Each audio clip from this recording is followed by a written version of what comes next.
This is the Franchi SPAS 12. It's a 12-gauge auto-loading shotgun with some of the most iconic looks on any long arm today. It's most recognizable from its appearances in popular movies like The Terminator, The Matrix, and my favorite, Jurassic Park. This video is going to help you learn a little more about this shotgun, some of its history, and its features. The SPAS 12 is a shotgun that was originally manufactured in Italy from 1979 until the year 2000.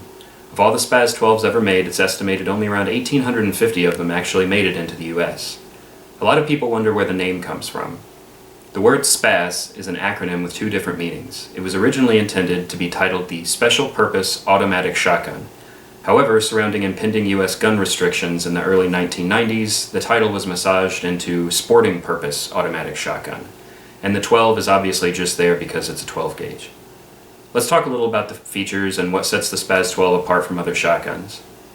Perhaps the most notable feature of the SPAS 12 are its dual firing modes. The SPAS can either be fired in a semi-automatic or auto-loading mode, or it can be fired in a manual or pump-action mode. How does it do this? The semi-automatic mode is based on a gas-operated piston system. Utilizing expelled propellant from firing a 12-gauge round, gas is directed from two gas ports on the bottom of the inside of the barrel down towards a gas piston, which is connected to the action.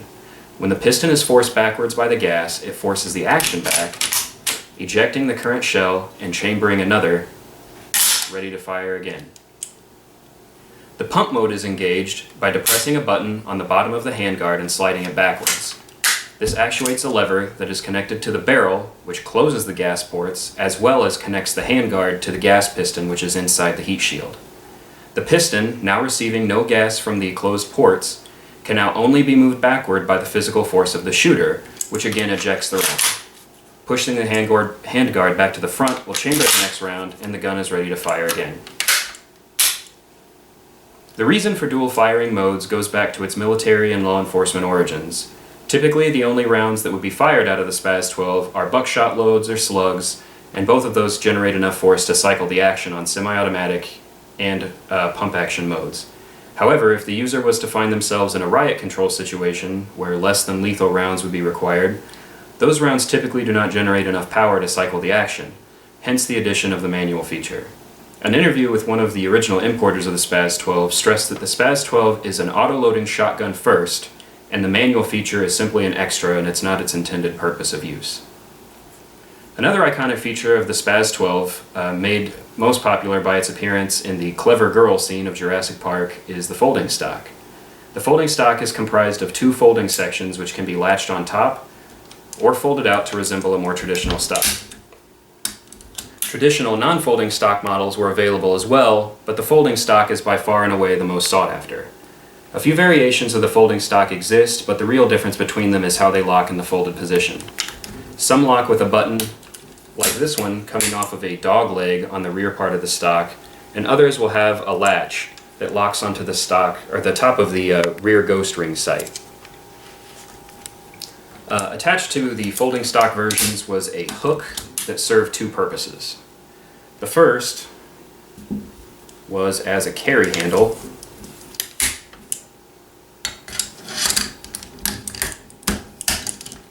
used like that, and the other was that the hook could be folded over to its side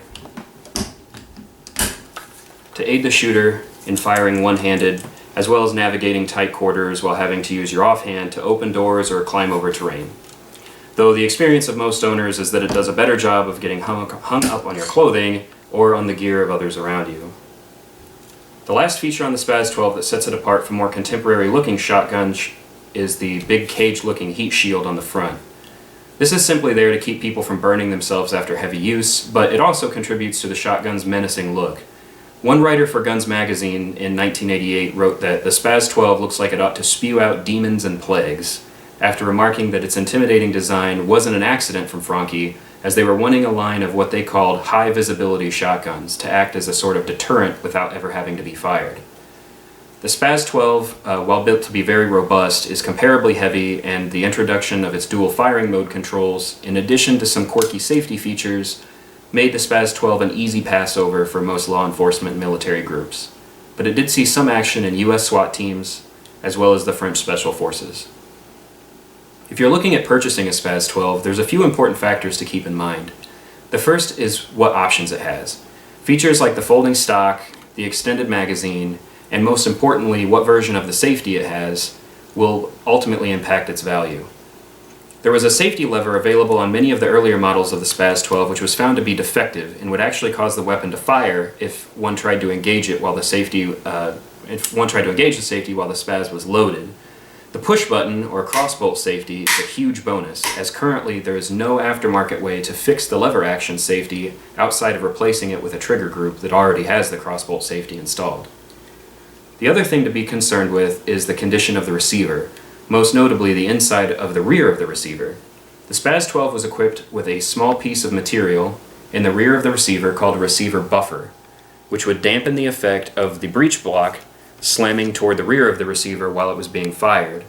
Most, if not all, of the original receiver buffers have now rotted away and crumbled out of the original SPAS 12s, and firing without this buffer can permanently damage the receiver and even cause it to crack and split.